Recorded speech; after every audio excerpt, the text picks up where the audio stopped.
Pues muy buenas amigos y amigas de internet, soy Ignasi de Spanish Libertarian y seguimos con esto de hacer entrevistas a gente variada, gente que nos puede aportar opiniones muy interesantes sobre muchos temas y para eso estamos, para difundir y para dar voz a gente diferente, gente interesante. En esta ocasión pues nos cede parte de su tiempo Leire Kial. Pues Leire, ¿qué hay? Encantado. ¿Qué tal? Encantada. Contigo queremos hablar de temas muy variados. Quizás empezaríamos por este gancho porque tu cara ha salido recientemente en el canal de YouTube de un tío blanco hetero Sí. y aparte pues he visto en Facebook y suscita muchos comentarios y muchas discusiones y parece que tienes un punto de vista interesante. Si quieres podríamos empezar un poco con estas tus colaboraciones en este canal de YouTube que estás subiendo exponencialmente y si quieres ya luego pues ya entraremos un poco más en quién eres y demás. Vale. Bueno, yo conocí a un tío blanco hetero precisamente en un debate relacionado con el tema del feminismo. Me parece que es un canal súper necesario que ya nos hacía falta aquí, ¿no? Porque el feminismo se ha convertido en una cosa un poco totalitaria y pues gente que hace otra propuesta, que tiene una mirada crítica, pues empieza a ser imprescindible. Y eso, él montó este canal y en algún momento pues eso, nos intercambiamos muchas opiniones y compartimos mucha información y me parecía interesante también estar ahí en el canal y decir un poco pues mi manera de entender todo esto. Pues hablemos un poco, si te parece, de tu manera de entender todo esto. Me pasaste tu web que es Feminismo Disidente, ¿no? Y Sí. aparte también vi que colaboraste en el manifiesto Scam, pero sé que has ido evolucionando y no sé si eso te ha llevado a algunos costes sociales, de enemistades o así. Si quieres hablarnos un poco de esta evolución dentro de tu concepción del feminismo y a ver si le vamos dando forma. Bueno, yo sí, yo he sido feminista durante muchos años y cuando, o sea, me empecé en el feminismo cuando era adolescente, estoy hablando de hace más de 15 años. En aquel momento el feminismo era algo completamente marginal. O sea, estamos hablando de un momento en el que no existía la ley de violencia de género, eran otros debates, el aborto todavía, la ley actual del aborto no se había, no se había conseguido, eran otros debates, era otro momento, eh, era todo mucho más escandaloso. Yo soy del País Vasco y empecé allí en el feminismo. Claro, para mí descubrir el feminismo, como para muchas mujeres, es de repente que te empiezan a encajar un montón de cosas, ¿no? O sea, de repente encuentras explicación a un montón de cosas que tú veías que no funcionaban bien y no acabas de ver o sea, de entender por qué. Y de repente hay un momento en el que todo encaja. Y ese momento en el que todo encaja es el feminismo. Y claro, eso tiene una fuerza sobre una pues brutal, ¿no? Y los primeros años, pues, en mi caso, fueron de una dedicación absoluta. Leí muchísimo, bueno, ¿no? O sea, es un compromiso importante el que al principio tienes con el feminismo. Pues bueno, ¿no? Va pasando el tiempo y empiezas un poco a situar todo también, ¿no? A darte cuenta que hay cosas que sí, que hay cosas que no, que bueno, ¿no? Empieza todo, también descubres que hay más feminismos, que el feminismo no es una cosa única, que hay muchas maneras de vivir el feminismo, de entenderlo. Bueno, es un proceso complejo también, ¿no? En mi caso, además, la, mis estudios también estaban muy relacionados con lo social, siempre he investigado sobre temas relacionados con el feminismo y llegó un momento en el que me encontré en un dilema importante en relación al debate sobre la prostitución, que en aquel momento en el feminismo generaba bueno, muchísima hostilidad y bueno, sí, ha sido siempre un tema muy complejo para las feministas, el tema de la prostitución. Y bueno, yo eh, tuve contacto con algunas trabajadoras sexuales en el País Vasco, después quise seguir en esa línea, como primero para aclararme yo qué posición tenía, y claro, lo que descubrí pues fue algo bastante clave en mi vida y también, o sea, a nivel intelectual. Eh, Evidentemente me posicioné a favor de la legalización de la prostitución, de entender la prostitución como algo que incluso en este sentido también como Camille Paglia, ¿no? La pornografía, el trabajo sexual, o sea, no es algo que incluso hay que aceptar o pensarlo como un mal menor de la sociedad o un mal necesario, sino verlo como un potencial también de transformación importante e incluso un terreno para hacer feminismo importante. Y yo lo viví así y ahí yo creo que fue cuando, o sea, creo que hay un primer distanciamiento con el feminismo más institucional o mainstream, ¿no? Eso fue un momento clave, seguí por ahí y llegó un momento en el que yo misma me entré en la industria del ocio para adultos y ahí vino otro segundo momento cuando estudié, acabé, tengo 2 carreras relacionadas con lo social y luego hice sexología y ahí hice una investigación sobre el tema de la violencia sexual y ahí creo que fue el momento decisivo cuando yo rompí con el feminismo. Fue precisamente investigando el tema de la cultura de la violación. Para mí fue una investigación bastante dolorosa, descubrir cómo se había ido conformando la política sexual dentro del feminismo en general, ver que muy poca gente se había atrevido a tocarlo, que Camille Paglia, por ejemplo, precisamente es ahí donde rompe, ¿no? También con el feminismo, que es un debate que en Estados Unidos se ganó en los 70. Por algún motivo el feminismo abolicionista y más reaccionario en ese sentido se ha sabido infiltrar muy bien en las instituciones y es algo que está aflorando con muchísima fuerza, a pesar de que ese debate a nivel teórico estaba ya ganado. Es algo que está ocurriendo ahora. Además, con la mala suerte de coincidir en un momento en el que hay una explosión brutal del feminismo, con lo cual lo que está calando es, yo creo que el feminismo, la peor cara del feminismo. Creo que es algo grave, a mí me da mucha pena, ¿no? También por todo lo que yo he dedicado al feminismo, pero bueno, eso es algo ya que es una cuestión, una pérdida personal, pero sobre todo a nivel político, social. Es una lástima, ¿no? Lo que está pasando, cómo se está degradando todo, en lo que está quedando. A ver, has tocado muchos temas. A ver si lo podemos ir desgranando. Entonces, dices que entraste en el feminismo muy de lleno, pero luego lo has dejado. Entonces, cuando uno lo deja, corrígeme si me equivoco, entonces, ¿qué es lo que queda? ¿Te adscribes a otro movimiento? ¿Es el igualitarismo? ¿Es el...? No es tanto que lo he dejado, o sea, yo no estoy ya organizada como he estado en algunos momentos.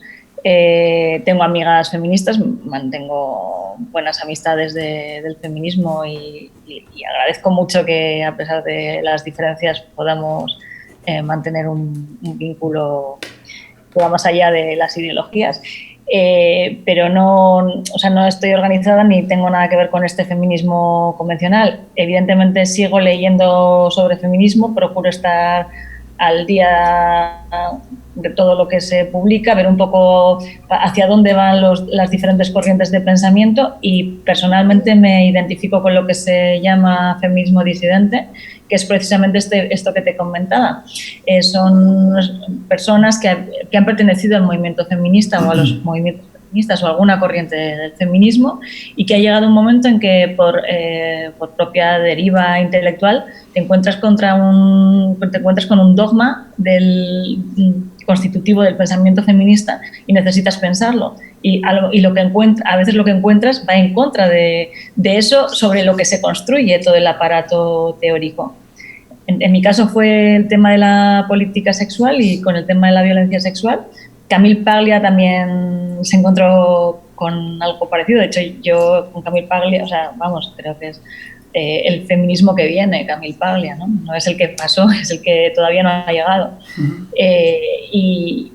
Creo que, claro, cuando llegas a eso y tú tienes un discurso que es que confronta todo el aparato que se ha montado, pues eso es un problema. Entonces, claro, el camino que te queda es separarte. Y en mi caso, pues bueno, yo tengo el Facebook, voy soltando mis historias, también no sé si en algún momento publicaré algo o no, no lo sé. Y bueno, o sea, un poco, o sea, mi activismo ahora pasa por ahí, por esta entrevista que hago, el canal de Blanco Hetero. Claro, el espacio que tiene también una persona que se sale de un pensamiento tan hegemónico como es ahora mismo el feminismo, pues es muy escaso. Y por no hablar ya de las universidades. Yo tuve la suerte, en sexología creo que todavía se pueden hacer ciertas investigaciones, pero estoy segura de que en departamentos relacionados con el género y tal, es impensable ciertos planteamientos, o sea, pero impensable, vamos. O sea, no te deja, y además es que me consta de personas que han encontrado estas trabas académicas, de no poder investigar en depende de qué direcciones. Has mencionado la cultura de la violación y la prostitución. ¿Podríamos andar un poco en estos temas? Un poco, no sé, ¿cuáles son los mitos, quizás en los datos sobre la cultura de la violación? Y si quieres, háblame de la... ¿Eh? Sí, sí, vale, sí, Y pregunta. si quieres luego háblanos también, o enlázalo o lo hablamos luego, de la prostitución. ¿Cuál es la concepción que tienen las feministas sobre la prostitución y quizás el valor Vale, que tú le das sobre que la mujer pueda ser independiente y tomar sus decisiones sobre su cuerpo en libertad? Vale, voy a empezar por la prosti porque creo que es más fácil, ¿vale? En el feminismo, no todo, o sea, de todas las corrientes feministas, hay feministas que defienden el trabajo sexual, o sea, no todo el feminismo es esto que vemos, ¿no? Ahí está Ventes, por ejemplo, que yo creo que es alguien que merece la pena ser leído. Yo no sé, bueno, hay muchas feministas que tienen esa posición. Claro, está el feminismo pro-sex, que sería este que defiende a las trabajadoras sexuales, el BDSM, no sé, ¿no? O sea, que entiende el sexo como un valor, también la pornografía feminista. Entienden que el sexo es un valor y que es cultivable, en el sentido del sexo es un bien social, algo bueno para el mundo, ¿no? O sea, este feminismo existe. Luego está el feminismo abolicionista, que, bueno, en fin, dicen que no, pero que no les gusta el sexo, o sea, que lo pueden pintar como tal, no, que ellas van de que no, que es que lo que no les gusta, digamos que la clave está, y luego está el feminismo disidente. En realidad, el feminismo pro-sex y las feministas abolicionistas tienen algo en común, y es que piensan que el sexo es una consecuencia de la relación entre los géneros. El feminismo disidente no. El feminismo disidente piensa que el sexo es algo subyacente al fenómeno de los géneros. No sé si ves la diferencia. O sea, el feminismo en general, y esto es algo que yo encontré en mi investigación, el feminismo en general piensa que el sexo es como un efecto de la estructura de género, algo que emerge en el género. El feminismo disidente no. El feminismo disidente piensa que el sexo es una fuerza subyacente al fenómeno social. Es algo previo al contrato social. Está ahí y lo social es precisamente aquello que restringe o controla o sublima ese juego sexual que está latente en las interacciones sociales. Yo creo que esa es una de las claves entre el feminismo disidente y los feminismos pro-sex y abolicionista. Y a nivel personal, ¿esto te ha dado costes, digamos, con enemistades, con gente que no concibe el feminismo disidente sobre este tema? A ver, a mí pocas veces se me ha atacado muchas veces, me he tirado mi canal de YouTube, bueno, me han hecho, evidentemente, se me ha atacado muchas veces, pero por algún motivo no se me suele atacar a cara descubierta. Pero no sé cuál es ese motivo. Me hacen bien entenderme. Entonces, háblanos de la cultura de la violación. ¿Qué mitos hay al respecto? Porque sé que has entrado con profundidad en este tema. Vale, la cultura de la violación es una idea que sale en Estados Unidos del feminismo más reaccionario. Tiene por objetivo acabar con la pornografía y con la literatura erótica. Y parte o sea, esto ya es como, pues, si en el feminismo en general se piensa que el sexo es una consecuencia del género, estos ya directamente piensan que es que la violación es una consecuencia del porno y de la literatura erótica. Claro, es que esto es no entender el fenómeno, es que no funciona así. O sea, no va así, no es que está el porno y por eso la gente viola. O sea, es que la violación no es una cuestión de reproducir una norma, es una cuestión de saltarse una norma. Y la violación ha estado prohibida a lo largo de toda la humanidad, en todas las culturas. Es una restricción sexual que además tiene que ver con cómo se conforman las culturas. Es que no, o sea, la lectura no puede ser más equivocada. O sea, esto en su momento se debatió y el debate se perdió, pero claro, como ya nadie lee, ya es una cosa así de lo que vas viendo por internet, la cultura de la violación. Hombre, yo he visto a personas dentro de la industria del sexo hablar de la cultura de la violación y es como, pero no te das cuenta que eso de la cultura de la violación es contra ti. Que además es que es erróneo. O sea, no sé, es que es todo de un delirio, o sea, es todo muy confuso, ¿no? Porque son mensajes contradictorios, no sé. Es un fenómeno muy extraño. Si quieres, para ir acabando en este tema, más o menos, me da la sensación que cuando hablas del feminismo actual o institucional o este que hemos podido ver de manera tan latente este 8 de marzo y en la televisión, como si, espero que nadie se ofenda, como si tuviera un comportamiento un poco sectario. No sé si estás de acuerdo con esa afirmación, es demasiado radical, pero vaya, un poco me da la sensación, porque dices que cuando tú te sales de ahí, como si te dieran la espalda, entonces esto intelectualmente es muy, muy peligroso, ¿no? A ver, yo creo que el 8 de marzo es de todas las mujeres, o sea, da igual quién sea la mujer, o sea, el 8 de marzo es de todas las mujeres y eso es algo que no se nos puede arrebatar porque es nuestra historia. Pueden intentar apropiarse, pero el 8 de marzo es de todas las mujeres, no es de la izquierda, no es de las mujeres de izquierda, es de todas las mujeres. O sea, no, esto, quiero decir, eso es la historia. Eso por un lado.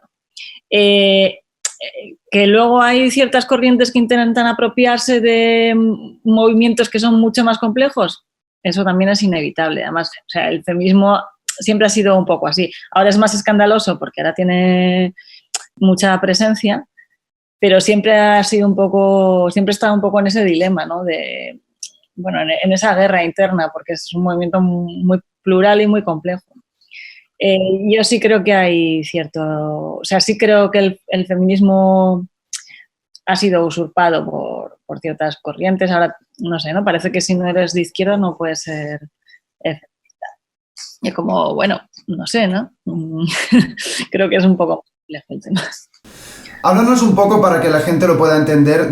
Antes has dicho la frase, feminismo que está por llegar, ¿no? Haciendo referencia a Camille Paglia, y yo añadiría aquí también quizás, corrígeme si me equivoco, Christina Hoff Sommers, o la española María Blanco, la Karen Straumann, creo que tiene un YouTube que se llama Girl Writes What, o Casey J, que tiene el documental de Red Pill, que a mí me gusta mucho. No sé si estas autoras que estoy diciendo van en esa dirección, o como mínimo defínenos qué es eso, ¿no? Porque quizás hay algún espectador o espectadora que no está de acuerdo con lo que está viendo en los medios y decir, bueno, pues a ver qué me proponen esta corriente.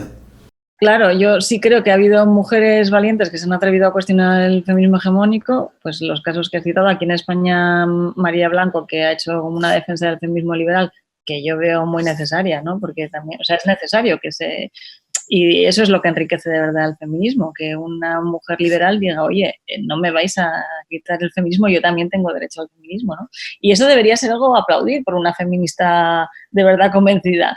Pero claro, como se cruzan tantos intereses, pues parece que no, ¿no? Parece como que María Blanco es menos feminista. No es menos, es igual de feminista. Igual incluso más, porque el valor que está teniendo se está enfrentando a un pensamiento hegemónico. Es de agradecer, ¿no? Pero bueno, yo lo veo así. Claro, entonces, a modo de resumen, te pedía, a ver, ¿cómo podrías, digamos, definir este feminismo que está por venir para que lo entendamos? Yo creo que lo primero que hace falta es un debate alrededor de, sobre todo, dónde ubicar el fenómeno de la sexualidad, porque aquí es una de las claves, uno de los grandes errores del feminismo hegemónico, el pensar que el sexo es un producto del género y no ver la sexualidad como algo subyacente al fenómeno del género y como algo que no se puede erradicar. El otro día escuchaba también en un canal de YouTube una chica decir, no, si acabamos con el género, se acaban con las relaciones de poder. A ver, es que tú no puedes acabar con el género ni con el sexo. Es que esto es consustancial al humano. ¿Ya? Sí, claro, y no sé, si hacemos un suicidio colectivo también acabamos con las guerras, ¿no? No sé, son cosas como un poco disparatadas, pero que se escuchan y que la gente de verdad piensa que se puede acabar con las normativas de género. Puedes acabar con esta normativa de género, pero no ha habido una sociedad en la historia de la humanidad que no se haya levantado sobre un dispositivo de género, sobre una estructura de género. O sea, es que eso o sea, no se entiende de dónde vienen estas ideas. Y yo creo que por ahí viene una de las claves del feminismo que tiene que llegar, el asumir que las normativas de género existen y van a existir siempre, que el fenómeno de la sexualidad es consustancial a lo humano, que se puede resignificar en una dirección o en otra, pero que eso es algo que es subyacente al fenómeno social y no un efecto de lo social. O sea, los animales también están sometidos a esas fuerzas y nosotros también, aunque tenemos la cultura que nos permite configurarlas más o menos o al menos significarlas, pero eso está ahí y yo creo que esa es una de las claves. También creo que hay otro tema que va a definir, o sea, que está a punto de estallar, que es el tema de la maternidad, que parecía algo superado con el feminismo de la diferencia, que esto es un debate que se dio entre el feminismo de la igualdad y la diferencia, pero yo creo que no era un debate también soterrado y que creo que es algo que en breve va a estallar, que va a haber por ahí algo con el tema de la maternidad y el tema de la sexualidad. Yo creo que son estas dos claves. Me gustaría preguntarte también por políticas concretas que a veces se oyen, como las cuotas de cantidad de mujeres en cargos directivos o la equiparación salarial, como creo que se está haciendo en Islandia, ¿no? Que ahora ya todos los salarios de hombres y mujeres tienen que ser lo mismo, o los problemas también que decía tu amigo de tío blanco hetero de la presunción de inocencia cuando eres hombre o mujer. No sé, ¿qué opinión te merece cuando ciertas ideas ya se ponen en la ley, se ponen en el BOE y no sé, ¿no estamos un poco jugando a ser ingenieros sociales? Yo estoy en contra del tema de las cuotas también porque básicamente, ¿por qué dejar que los hombres protejan su 50% de las cuotas ahora que estamos llegando nosotros al poder, ¿no? Tenemos derecho a disputar por el poder en las mismas condiciones que los hombres, sin que ellos guarden para sí el 50% de las plazas. Vi también que en el último vídeo contestabas, no de manera directa, sino de un vídeo que hacía referencia a un tío blanco hetero, sobre las concepciones equivocadas cuando a veces se citan a ciertos intelectuales como Foucault, que parece que cierta parte del feminismo de izquierdas, pues no, esto es como, ¿no? Entonces te pasas por el Wikipedia un rato, pones un par de cuotas de frases célebres de algún autor y ya te lo haces tuyo. No sé, si puedes ahondar un poco más ahí de por qué exactamente en este autor, Foucault, hay una concepción equivocada sobre cierta parte del feminismo. Pues yo no sé por qué, bueno, tengo mi teoría porque es algo con Foucault, pero es algo que a mí me da especialmente rabia, porque es que Foucault es como todo lo contrario, pero es que, o sea, es que no hay un autor que estaría más escandalizado con el tema de la cultura de la violación, por ejemplo, y dices, pero bueno, pero estas tías saben quién era Foucault. O sea, es que es una cosa... Claro, esto viene de Judy Butler. Judy Butler cogió Foucault, hizo ahí un sofrito entre Foucault, Althusser. Bueno, hizo una cosa que en realidad a mí me parece bastante mediocre. Tú tienes de entrada, pues pudo haber sido interesante, pero es que no, el efecto que han tenido ha sido algo... ha sido tirar a Foucault por tierra. No sé, yo es que no entiendo cómo pueden... O sea, ¿de qué manera pueden hacer coherente la propuesta de Michel Foucault y el feminismo tal y como lo sostienen? Es que eso es incompatible. Luego hay autores como Gay Rubin, por ejemplo, pues que dicen, sí, ¿no? Esto ya es otra cosa. O sea, esto sí que es, no sé, esto sí que es más coherente o tal. Pero, claro, a veces ves a gente hablar de Foucault que dices, pero lo del fútbol, el otro día vi en como en un panfleto de comisiones obreras, que remitiendo a Foucault iban a quitar el fútbol del patio del colegio. O sea, es que, ¿pero esto qué es? O sea, es que es el no entender nada. O sea, en fin. No me voy a poner a dar la chapa con Foucault porque es un poco complejo, pero Foucault decía cosas como que el poder nos atraviesa. O sea, Foucault asumía el poder como algo consustancial. O sea, asumía la norma como algo consustancial. Y en tanto que era algo consustancial, la norma, la normalidad, el poder... Él hablaba de porque estamos atravesados por el poder, ocupamos lugares estratégicos contra él. En ningún momento, de hecho, veía la resistencia como un efecto del propio poder. Nunca vio la resistencia como una manifestación de la libertad. Y en ese sentido, ellas son más funcionarias del poder que en realidad germen de libertad alguna, en el sentido foucaultiano. Entonces, escandaliza un poco verlas citar a Foucault con esa ignorancia, porque es que no se puede nombrar de otra manera, que es muy ignorante. Ahondando un poco en eso, has hablado de este decálogo feminista que había en comisiones obreras, que decía como, es que es muy notorio esto que dices, que vamos a prohibir el fútbol en el patio del colegio. ¿Cuál es el problema, en tu opinión, a pesar de que pueda haber buena o mala intención, eso no vamos a entrar, de que nos volvamos un poco una sociedad un poco más totalitaria, en el cual tengamos que dictaminar que van a jugar los niños o las niñas en el patio? ¿Crees que eso es un problema o que pasará sin más o por contra tenemos que pararlo? No sé. Bueno, es que yo creo que creo que son disparates. O sea, es como lo de, pues cuando la ley seca, ¿no? Se pensan que si prohíben el alcohol, es como ver, o sea, bueno, pues no, es que son cosas que dices, pero es que, no sé, es tan sencillo como lee sobre historia, mira la historia, o sea, de verdad no se dan cuenta de lo que es esto. O sea, es que se creen que están descubriendo la sopa de ajo y esto es más viejo que... Es que sorprende de verdad. Y dices, pero ¿cómo es posible? Pues nos está pasando y aquí estamos pensando si el fútbol en el colegio. O sea, es delirante, tío. Sí, realmente es un poco triste y surrealista. Bueno, cambiamos de bloque. Yo sé que tú eres sexóloga, como has dicho antes, y tienes también 2 o 3 centros, ¿no? Estoy en lo cierto. Háblanos si quieres un poco de esto. ¿Qué es lo que... Entiendo que tu concepción del sexo, pues quizás hay muchos tabús, bueno, quizás no seguro, en torno a este tema y se puede vivir desde otra manera más vivencial o espiritual, no sé, un poco si nos pudieras hacer un resumen de lo que podríamos aprender, que estoy seguro que es mucho. Vale, lo primero, yo no soy una persona, o sea, no tengo un discurso de estos de, ay, la libertad sexual sin tabús. No, es que yo no creo que el sexo es posible sin tabús, lo primero. O sea, el tabú es algo necesario.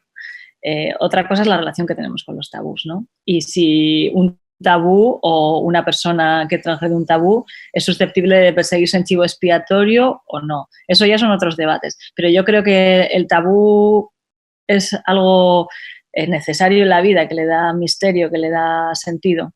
En ese sentido, yo tampoco soy una defensora y esto es muy Foucaultiano, Foucault tampoco defendía esta idea de la libertad sexual, así como de vamos a hablar mucho del sexo y que todo, o sea, es como vamos a quitar todos los misterios y vamos a dar todas las claves sobre el sexo.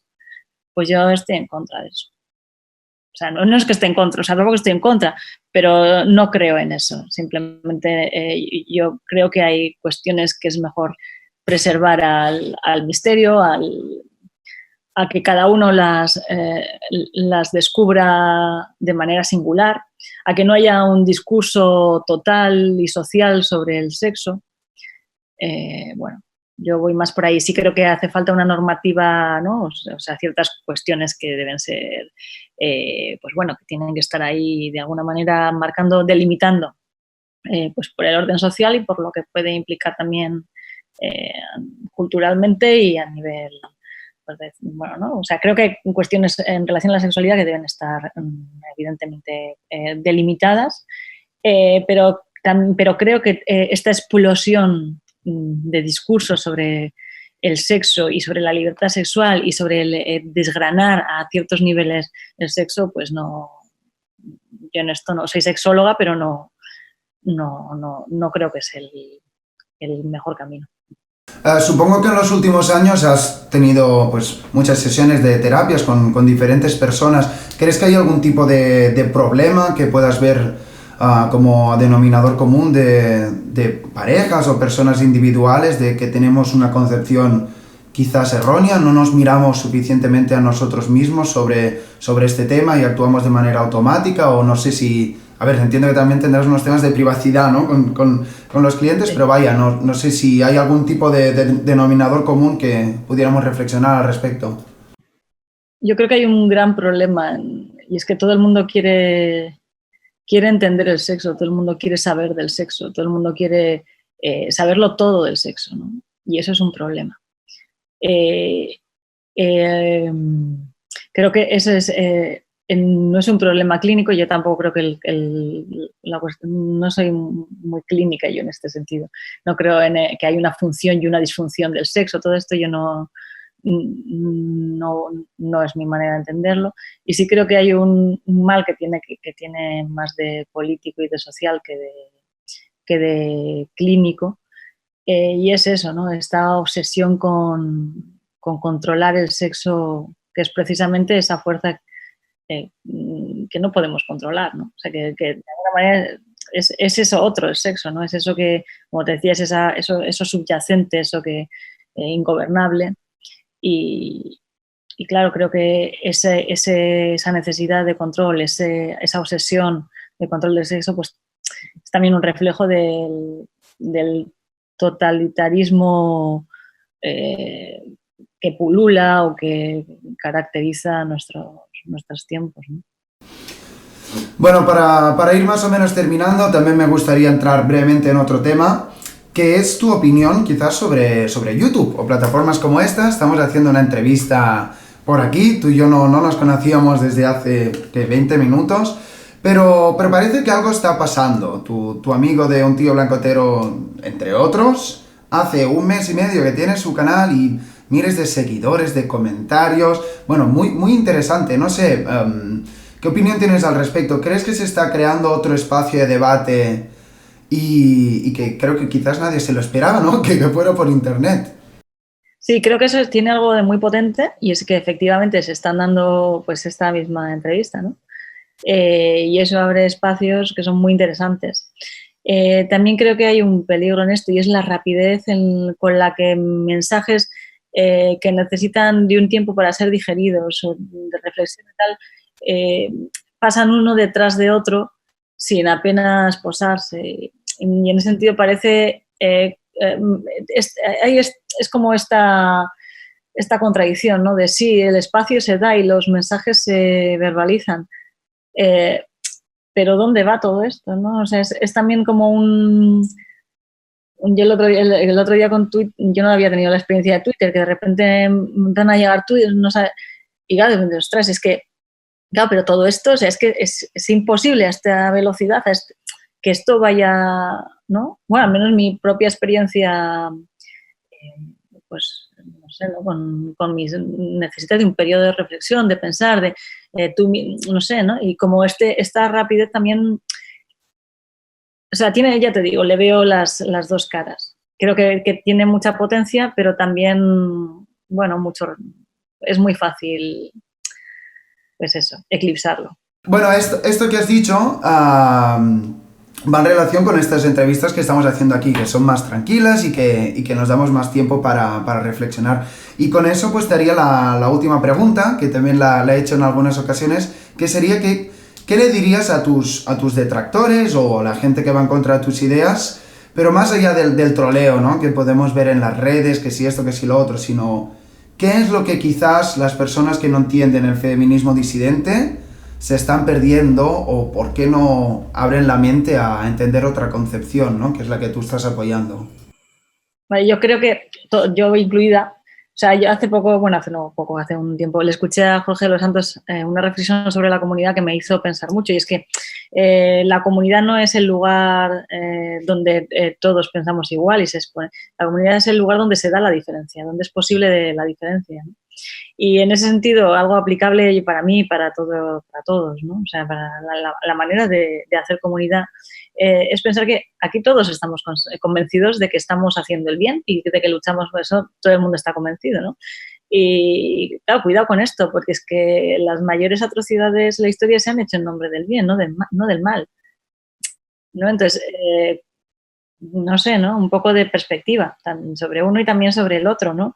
Y buscar, pues eso, o sea, no totalizar al otro, no ver al otro como el enemigo total, ¿no? O sea, buscar un poco las fisuras también en el otro y en el discurso propio y buscar, no sé, yo creo que es así donde se hace, como podemos hacer algo de verdad, pues común, ¿no?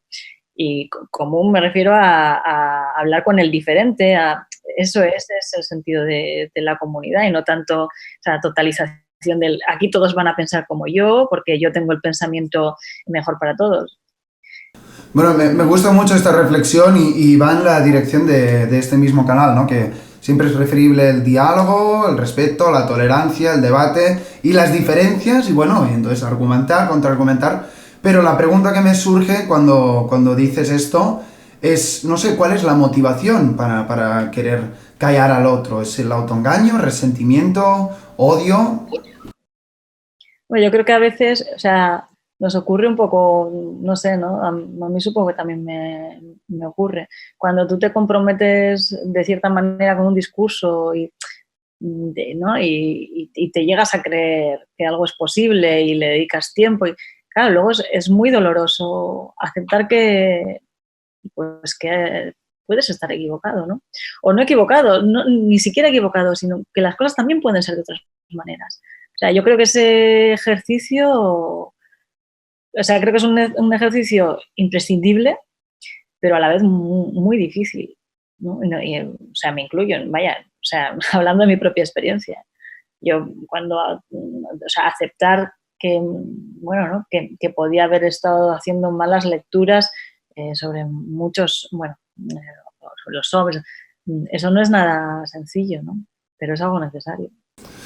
Bueno, pues qué mejor reflexión para terminar que esto, ¿no? De aceptar los errores, pero siempre para avanzar y en eso estamos.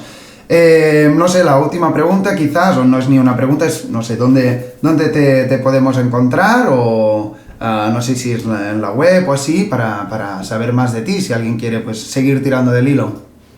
Pues en Facebook es donde más suelo estar yo ahí activa porque es la red que mejor controlo. El Twitter reconozco que no sé por dónde me da el aire, así que también disculpas a todo el mundo que me escribe, no sé si le contesto o no le contesto, porque son muchos mensajes. Así que yo creo que el Facebook o Twitter, no sé, algo así. Y por supuesto el canal de Un Tío Blanco Hetero, que supongo que alguna vez me dejaré ver por ahí. Ok, Leire, pues muchas gracias por todo, gracias por tu tiempo. Esperamos que esta entrevista haya resultado interesante. Por mi parte, te puedo decir sinceramente que sí. Y bueno, seguimos ahí en la batalla de las ideas. Bueno, muchas gracias. Hasta pronto. Adiós, chao.